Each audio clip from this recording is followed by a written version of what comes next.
Boa noite a todos. Vamos dar prosseguimento com o nosso estudo da carta do apóstolo São Paulo aos Romanos. Dessa vez nós iremos ler os versículos 14 e 15 do capítulo 1 de Romanos, que diz: Pois eu me sinto devedor a gregos e a bárbaros, a sábios e a ignorantes. Daí meu propósito de levar o evangelho também a vós que estáis em Roma. Como um completar do que ele vinha dizendo antes, o seu desejo de ir a Roma, o apóstolo São Paulo explica o seu desejo e aquilo que lhe ia ao coração, as sensações do seu coração. Ele disse que se sentia devedor. Na verdade, o apóstolo se sentia devedor de cultos, incultos e incautos. O chamado ao ministério cristão não guarda semelhança com qualquer outra coisa da terra. O dono deste chamado, que é Deus, não dá preferência a quem quer que seja, pelo que quer que este seja. Por isso ele é diferente. As qualidades, sejam elas quais forem, não são levadas em consideração no momento do chamado, porque é Deus quem capacita, porque a obra é dele. O apóstolo Paulo, ministro do Divino Evangelho, se via a si mesmo como alguém que tinha uma dívida moral para com todas as pessoas do mundo. Que outra função pode se assemelhar a esta no mundo inteiro? Por ser o apóstolo dos gentios, ou o apóstolo entre os gentios, até o dia de sua morte, Paulo se verá endividado. Sua dívida nunca será quitada de fato. E como poderia? Afinal, dada a extensão territorial a ser coberta pelo ministério, o imenso e, em muitos casos, até então inexplorado mundo gentílico, em cada um dos lugarejos mais remotos que ele aportava, em cada uma das vilas onde chegava, via-se endividado com cada uma das pessoas que lá encontrava. E assim o seria até o dia de sua morte. Devendo a devedores. Todas as nações que existem no mundo vivem debaixo de certas regras de moralidade, as quais, por seu próprio alvitre, promulgaram. Sabemos, contudo, como cristãos, que nenhuma delas, nem mesmo o conjunto de todas elas, é suficiente para a salvação de ninguém. Isso se irá esclarecendo conforme o estudo avançar. Embora, para um desentendido, este tipo de apreço, de cuidado, de apreço por princípios e normas morais, quaisquer que sejam, pareça-lhe ou lhe soe como se aquilo estivesse contando como um certo privilégio, na verdade não é. Não para qualquer de nós, seres humanos arruinados pelo pecado. Pois, entenda bem isso e grave isso, a divindade não requer de nós esforço para realizar o que der para realizar. Não é assim. Muito menos o que der para realizar de tudo que a nossa consciência, totalmente contaminada pelo pecado, eleger como pontos morais mais elevados em relação ou em oposição a outros. Não. O que Deus requer de nós é um total, isto é, sem deixar nenhum ponto de fora, e perfeito cumprimento da sua lei. Tiago, capítulo 2, versículos 10 e 11. Tiago 2.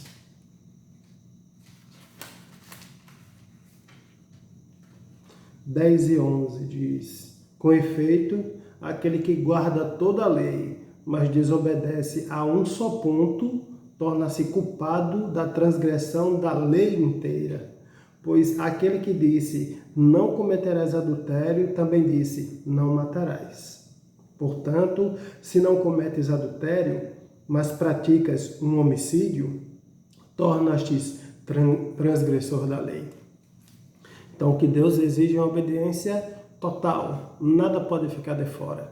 Portanto, e infelizmente tem sido a praxe mais comum de todos os homens, não são os pontos morais que decidimos por nosso arbítrio, e isso todos o fazem, que devem ser postos em pedestais dourados, ensinados e reensinados, praticados e repraticados, para que sejamos salvos. E sim, o que Deus exige é o completo cumprimento do completo conjunto de toda a santa lei de Deus. Isto é, e nada menos do que isso é o que é exigido para a nossa salvação. Por isso Paulo, se sente devedor, pois ele conhece tanto a exigência quanto a incapacidade de a quem é exigido. Por essa razão, como um arauto que, tendo recebido uma visão privilegiada do perigo iminente, ele deve cumprir o seu dever de avisar àqueles que estão em circunstâncias perigosas.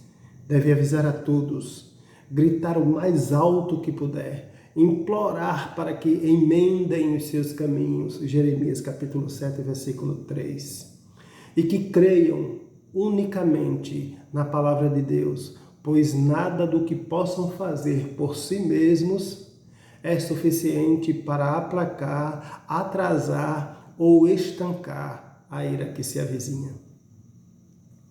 A força argumentativa do apóstolo parece nunca aquietar, nem nunca descansar. Como vimos, trata-se de um servo. E esta foi a mensagem que esse servo recebeu do seu empregador. Aspas, nenhuma outra, apenas essa. Padrão versus padrão. O servo deve se comportar como sendo apenas um veículo através do qual Deus opera a sua obra. Somente isso. Por isso é que esse fiel mensageiro, como vimos, não diz que há esculpida na vontade humana a obra da lei, e sim que Deus, o Senhor, sendo o Senhor da justiça, agigantou tanto o poder da sua verdade, da verdade de sua existência e de seus atributos, que fez dela um edifício, por assim dizer, indiscretíssimo, um monumento de si mesmo. Pois o padrão moral elevadíssimo que encontramos na lei do nosso Criador é um reflexo daquilo que Ele mesmo é. Portanto, a lei, e que comecemos a compreendê-la como de fato ela é, e o seu papel no governo de Deus sobre os homens, é um monumento inocultável a todos os seres criados, todos criados sob regras morais, homens e anjos, que apontam para as perfeições de Deus. É isso que a lei é. A santa lei moral de Deus, então, é um robustíssimo argumento à nossa consciência, tanto da existência do Criador, como uma prova da nossa incapacidade de satisfazê-lo em suas exigências legais, embora por direito seu, lhe devamos isto. Desculpem. Tal verdade tem permanecido entre os homens. É bem certo que de forma distorcida, pois lhes falta revelação. Contudo, o fato de haver em todos os lugares e culturas coisas que apontam para a religiosidade, como certas regras de moralidade e alguns tipos de culto ao que se considera sagrado em todas as partes do mundo, tais relances de sobriedade no mundo totalmente inebriado não deixam de ser uma confirmação que há impressa em nós essa verdade. Há um Deus e este deve ser adorado.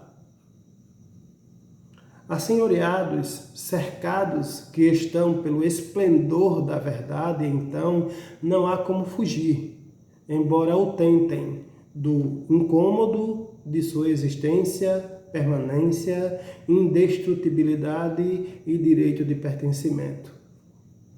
Contudo, tristemente confirmamos pela Escritura, e falo como homem, as coisas como a lei, ou as abundantes maravilhas de Deus em sua criação, e nem mesmo o incansável maquinar da consciência humana em si mesmas são suficientemente eficientes para tornar-nos sábios para a salvação e corretamente obedientes e tementes a Deus. Deuteronômio 29.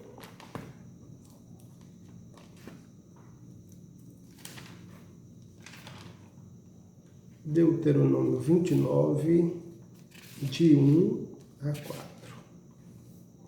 Moisés convocou todo Israel e disse: Vós mesmos vistes como tudo o que o Senhor realizou na terra do Egito, contra Faraó, seus servidores todos, e contra a sua terra. As grandes provas que vossos olhos viram, aqueles sinais e prodígios grandiosos. Contudo, até o dia de hoje, o Senhor não vos tinha dado um coração para compreender, olhos para ver e ouvidos para ouvir. Eu vos fiz caminhar 40 anos pelo deserto, sem que vossa veste envelhecesse, nem a sandália dos seus pés. Então, ainda que Moisés dizendo, vocês viram tudo, contudo o Senhor ainda não vos deu um coração suficientemente capaz de compreender essas coisas.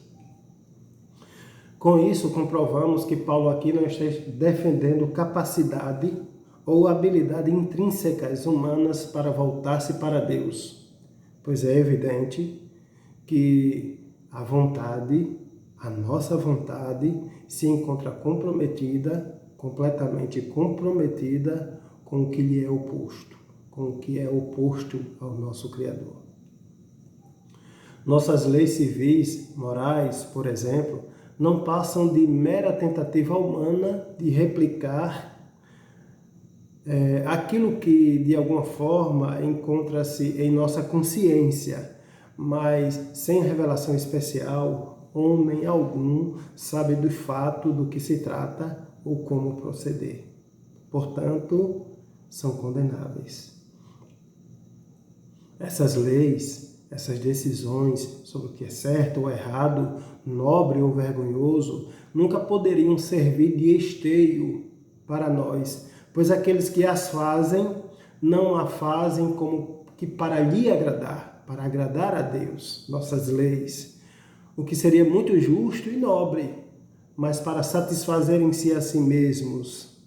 As fazem em submissão à influência do entorpecimento, do entorpecido status espiritual em que se encontram.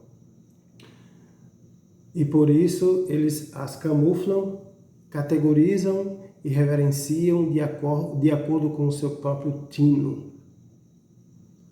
E quando evocam a ela, a Sagrada Escritura, o livro de Deus, no forjar dessas leis, porque muitas vezes se utilizam de textos, com pontos a serem definidos pelas leis humanas, quando a evocam, intencionalmente se esquecem de aplicar seus valores absolutos nas sentenças. É assim que nós somos. Não necessitam os homens de um aviso? O Deus de amor lhes deixaria de avisar sobre seus erros e, perfeito que é, cobrar deles pureza e sinceridade em seus tratos? Não precisamos nós dos serviços desse servo, desse arauto? Não temos todos tropeçado nisto, na ilusão de que já fizemos o suficiente e que é o dever de Deus se encaixar dentro de nossos padrões?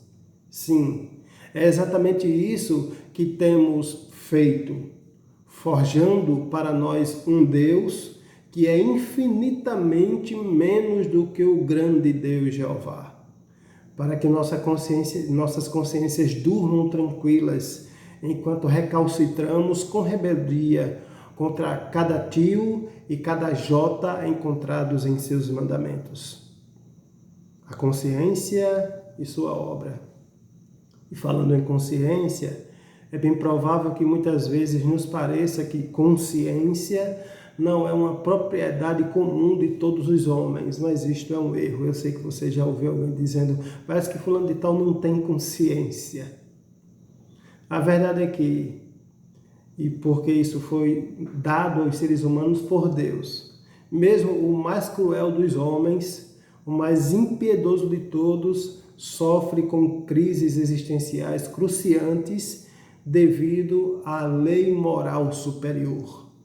Ainda que ele negue, finja e camufle seus reais sentimentos e fraquezas diante de todos, a verdade é que sua consciência atormentada tem sido sua principal companhia e o pior de todos os torturadores do mundo. Pode ter certeza.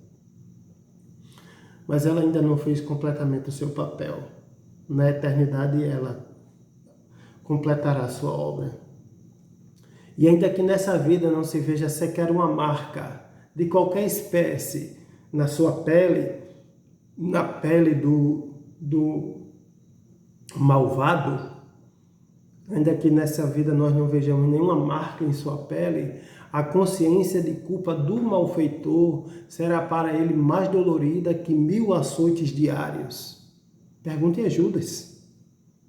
Apenas para usar a figura daquele que fez parte do seleto grupo dos 12 discípulos escolhidos por Jesus, reconhecido universalmente como um símbolo de traição.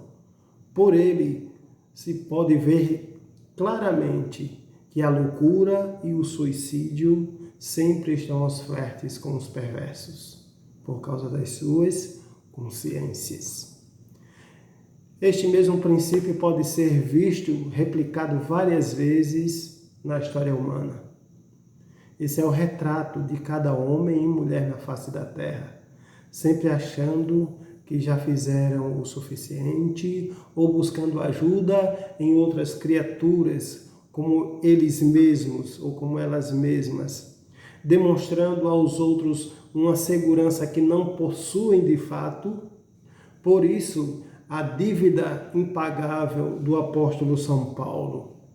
Sem a luz que vem do Evangelho, o gênero humano vive cercado de trevas e engano, envolvido em uma tentativa desesperada e mal sucedida de aliviar a consciência dos seus deveres através de suas próprias invenções, buscando uma redenção que jamais satisfará nem as suas consciências e muito menos a Deus, pois estas invenções humanas é uma redenção forjada por incapazes. Que o Senhor nos ajude, que o Senhor continue nos abençoando. Nos vemos semana que vem, se Deus quiser.